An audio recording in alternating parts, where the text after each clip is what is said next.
everyone, my name is Cleo. I'm Heather. Welcome to Heather Plopples Gallery. Today I get to do a fun little interview with Heather, the owner of Heather Plopples Gallery here in Temecula. I want to touch a little bit more on you as an artist versus a tattoo artist. You know, one of the really famous items that I've seen lately that you have hanging on your wall is right here above me. That's my latest painting. It's actually been really cool to watch, you know, as you finish that up. How about you tell me a little bit more about the process behind this? So this one was very time consuming. I posted time-lapse videos of it as I went along on all the social media platforms I have, and I was happy to see that a lot of people were watching. There's actually a lot of us watching, because I was watching as well. When I came for my last session, you had brought it up and you were so excited to hear that so many people have been looking at it. I honestly didn't think people were watching my videos, but I started having clients coming in and mentioning it, and it was really fun. Can you tell me a little bit more about your emotional process when you were working on this piece? So this piece happened during a time where I was working through some mental health issues, and I enjoyed taking these time-lapse videos. I was using them actually to keep myself on task. I was posting them for myself to remind myself when I had worked on them last. And again, I was surprised to learn that people were actually watching them, because originally I was doing it more for me. It was amazing to be able to watch them, and not just myself, but others had mentioned that it was very therapeutic for them to watch the process. But you didn't just post the whole picture, you were only doing small little sections at a time. I was. I zoomed in on it. I wanted it to be a surprise when I was finished for everyone who was watching to see what I was actually doing. And I was surprised to learn I had a lot of people coming in and guessing they were bubbles. They thought that I was painting bubbles, but they're raindrops. They're raindrops. I think I was one of the few who guessed that they were raindrops. Yeah, a couple people guessed correctly, but most people thought they were bubbles.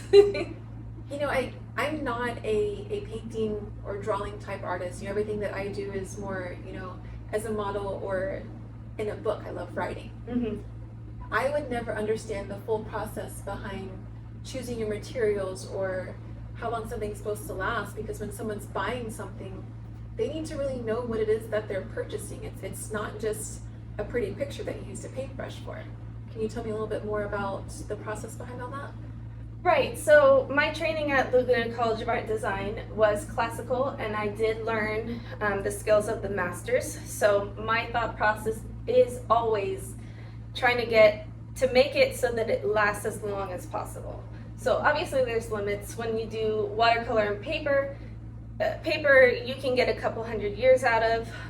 The watercolor pigments can actually last longer, but you are limited by the paper. I use all acid-free, high-quality papers, so I can guarantee that my pieces will last, you know, a couple hundred years. Whereas if you go into the paintings, the canvases, I will work on cotton. Cotton can give you, I would say 5, maybe 1,000 years if it's cared for properly. Whereas the Egyptian linen, that'll give you thousands of years. So yeah, I'm always thinking ahead. My watercolors, I will actually stretch the paper ahead of time.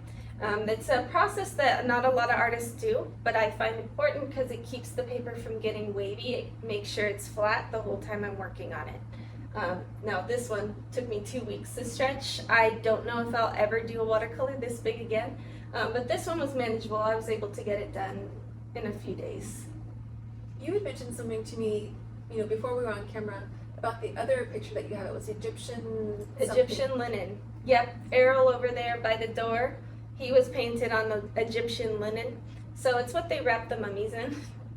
So it'll last thousands of years. The oil paint actually will drip off the canvas before the canvas even starts to break down. That's pretty incredible. Mm-hmm. I guess when people are looking at a picture, they don't look at like the longevity of it. You know, you're looking on buying a piece that doesn't represent who you are at the time, but passing it down to children and grandchildren because a piece of art, like if you've looked at it over the years, that's really what it's been, is people buy these special pieces and they pass it through their family. Right. So when anyone commissions a work from me, I always give them the option, you know, what surface do we want to work on? What medium do we want to work on? How long do we want this piece to last? Because if this is a portrait of a family member, you might want it to be passed from generation to generation. So I can offer you that service. That's really cool. I never would have thought about any of those details. Mhm. That's something I would never think about. So with everything that you've done and watching what you did with this piece behind me with the tree, Mhm. do we have anything new that we're coming up on? I'm starting something new. I'm gonna do some time-lapse videos again and post them as I go because it seemed pretty popular.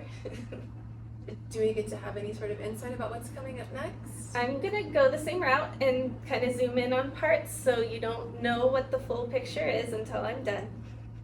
That'll be interesting. I look forward to the guessing game that we're going to have. Mhm. Thank you. Thank you.